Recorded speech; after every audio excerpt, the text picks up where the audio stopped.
அரசே சாராயம் விற்பதா? ஈரோட்டில் மத்திய அமைச்சர் பலீர் கேள்வி. பாரதிய ஜனதா கட்சியின் மாநில விவசாய அணி சார்பில் விவசாயிகள் விழிப்புணர்வு மாநாடு ஈரோடு வெள்ளரசம்பட்டியில் நேற்று மாலை சிறப்பாக நடைபெற்றது. இம்மாநாட்டில் மத்திய வேளாண் துறை அமைச்சர் சிவராஜ் சிங் சவுகான் கலந்து கொண்டார். இம்மாநாட்டையொட்டி ஈரோடுக்கு வருகை தந்த மத்திய அமைச்சர் சிவராஜ் சிங் சவுகான் முன்னதாக நேற்று காலை வில்லரசம்பட்டியில் இவ்விவசாய கண்காட்சியை பார்வையிட்டார். தொடர்ந்து அவர் ஈரோடு செம்மாம்பாளையத்தில் உள்ள ஒழுங்குமுறை விற்பனை கூடத்திற்கு சென்று அங்கு ஏலத்திற்காக வைக்கப்பட்டிருந்த மஞ்சளை பார்வையிட்டார். பின்னர் அங்கு மஞ்சள் விவசாயிகளிடம் கோரிக்கைகளை கேட்டறிந்தார். பின்னர் அமைச்சர் சிவராஜ் சிங் சவுகான் மஞ்சள் விவசாயிகள் மத்தியில் உரையாற்றினார்.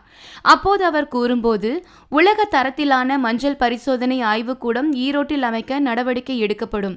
தேசிய மஞ்சள் வாரியத்தின் தென்மண்டல அலுவலகம் ஈரோட்டில் அமைக்க நடவடிக்கை எடுக்கப்படும் என உறுதியளித்தார்.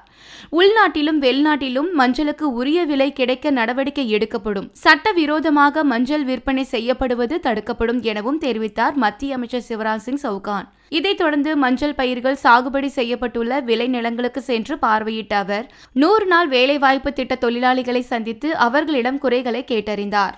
விவசாய விழிப்புணர்வு மாநாடு நேற்று மாலை தொடங்கியது. இம்மாநாட்டில் மத்திய வேளாண் துறை அமைச்சர் சிவராஜ் சிங் சவுகான் கலந்து கொண்டு உரையாற்றினார். அப்போது அவர் பிரதமர் மோடி கொண்டுவரும் திட்டங்கள் இந்தியாவை வலிமைப்படுத்துகின்றன என பெருமிதத்துடன் குறிப்பிட்டார். காங்கிரஸ் ஆட்சியில் நமது நாடு பொருளாதாரத்தில் பின்தங்கி இருந்தது. 11வது இடத்திலிருந்து தற்போது 5ஆம் இடத்தில் உள்ளோம். இனிவரும் 2047ஆம் ஆண்டு காலத்தில் பொருளாதாரத்தில் முதலிடத்தை பிடிப்போம் என உறுதிபட கூறினார். தொடர்ந்து பேசிய அமைச்சர் சிவராஜ் சிங் சவுகான், பிரதமரின் கிசான் திட்டத்தின் மூலம் தமிழகத்தில் 40 லட்சம் பேர் பயனடைந்து வந்த நிலையில் தற்போது இந்த பயனாளிகள் எண்ணிக்கை 20 லட்சமாக குறைந்துள்ளது.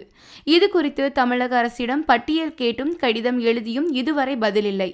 இதற்கு மத்திய அரசின் இந்த கிசான் திட்டத்தின் நிதி விவசாயிகளுக்கு சென்றுவிடும் என தமிழக முதல்வர் ஸ்டாலின் பயப்படுவதுதான் காரணம் என்றார். மேலும் அவர், இந்த திமுக ஆட்சியில் ஒரு அணை கூட கட்டப்படவில்லை.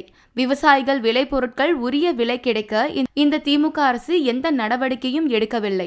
விவசாயிகள் பிரச்சனைகள் குறித்து இந்த திமுக அரசு கண்டுகொள்ளவில்லை. தமிழகத்தில் சாராயம் தண்ணீராக ஓடுகிறது. சாராயத்தை தடுக்க வேண்டிய அரசே அதனை விற்பதா எனவும் கடுமையாக சாடினார் மத்திய அமைச்சர் சிவராஜ் சிங் சவுகான். இதற்கெல்லாம் தீர்வு காண தமிழகத்தில் ஆட்சி மாற்றம் ஏற்பட வேண்டும் எனவும் அவர் குறிப்பிட்டார். இம்மாநாட்டையொட்டி நடைபெற்ற கலை நிகழ்ச்சியில் வள்ளி கும்மியாட்ட கலைஞர்களுடன் சேர்ந்து மத்திய அமைச்சர் சிவராஜ் சிங் சவுகானும் நடனமாடி உற்சாகமூட்டினார். முன்னதாக மத்திய அமைச்சர் சிவராஜ் சிங் சவுகான் இம்மாநாட்டில் பங்கேற்ற வருகையில் மாநாடு வளாகத்தில் சிறிது தூரம் மாட்டு வண்டியில் ஏறி அவரே உற்சாகத்துடன் வண்டியை ஓட்டி வந்தார். மேலும் இம்மாநாட்டையொட்டி பாஜக மகளிர் அணி சார்பில் நடத்தப்பட்ட பொங்கல் விழாவில் கட்சியின் மாநில துணைத் தலைவர் குஷ்பு சுந்தர் கலந்து கொண்டு பொங்கல் வைத்து கொண்டாடினார். மேலும் அவர் இம்மாநாட்டையொட்டி நடைபெற்ற கலை நிகழ்ச்சியில் வள்ளி கும்மி ஆட்ட கலைஞர்களுடன் சேர்ந்து நடனமாடியும் உற்சாகமூட்டினார்.